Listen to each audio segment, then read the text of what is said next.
খুবই মজার হয়েছে, তরকারিটাও খুবই মজার হয়েছে। এই যে সব থেকে বেশি মজার হয়েছে এইটা ইলিশ মাছের ভর্তাটা। খাইয়া দেখলাম কেমন লাগে, মজার কথা আর বলবো না, আপনারা বানিয়ে তারপরে খাইয়া দেখবেন মজা কারে কয়। আজকে ইলিশ মাছের ভর্তা করবো, জীবনে প্রথম আমি কিন্তু ইলিশ মাছের ভর্তার রেসিপি দেখছি ইউটিউবে, অবশ্য নিজে করি না, আজকে প্রথম করবো। এখান থেকে 2টা লেস করবো, আর 3 পিস এই যে বেগুন দিয়ে তরকারি রান্না করতেছি, বেগুন আলু আর সাথে কিন্তু একটা টমেটো দিচ্ছি। 3 পিস রান্না করবো এই তরকারি দিয়া, আর 2টা লেস ভর্তা করবো। আর এই যে এগুলা কিন্তু হেলেন্সা শাক, আমাদের দেশে এগুলারা বলে হাইসার শাক। এই শাক এগুলো তেলে বাইজা নিছি, এগুলো ভর্তা করবো।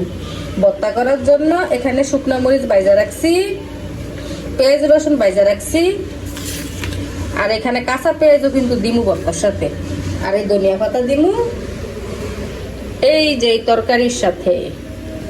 ভর্তা করার পরে দেখাইতেছি ভর্তাটা কিরকম হয়েছে। এখানে কিন্তু ভর্তা করার জন্য আমি এই যে ইলিশ মাছের লেজগুলো বাইসা নিছি, বড় বড় কাটাগুলো বাইসা নিছি, আর ছোটগুলা কিন্তু শক্তি দিয়ে বাটলে মিশ হয়ে যাবে। এখানে এই যে পেঁয়াজ কুচি, মরিচ ভাজা, পেঁয়াজ রসুন ভাজাও আছে। এখানে কিন্তু আমি মাছটা বাইটা নিছি, আর এইদিকে কিন্তু একটা কাটাও নাই, যাই 1-2টা কাটা ছিল বড়, ওইটা কিন্তু আমি বাইসা নিছি সুন্দরভাবে। আর এখানে নিছি এই যে কয়েক পিস রসুন, পেঁয়াজ ভাজা, এগুলো কিন্তু ভাজা।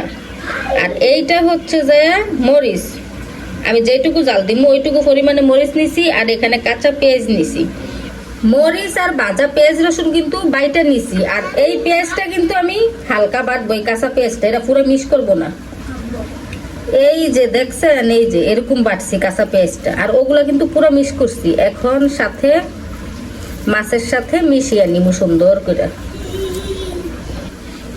ভর্তাটা কিন্তু আমার হয়ে গেছে, এই যে একটু টেস্টও করছি, খাইয়া দেখলাম কেমন লাগে, মজার কথা আর বলবো না, আপনারা বানিয়ে তারপরে খাইয়া দেখবেন মজা কারে কয়। আমার কাছে মজা লাগছে কিরকম, এটা বইলা তো আর বুঝাইতে পারবো না, আপনারা খাইলে বুঝবেন কতটা মজার। এখন আমি হেলেন্সা শাকের ভর্তাটা করব।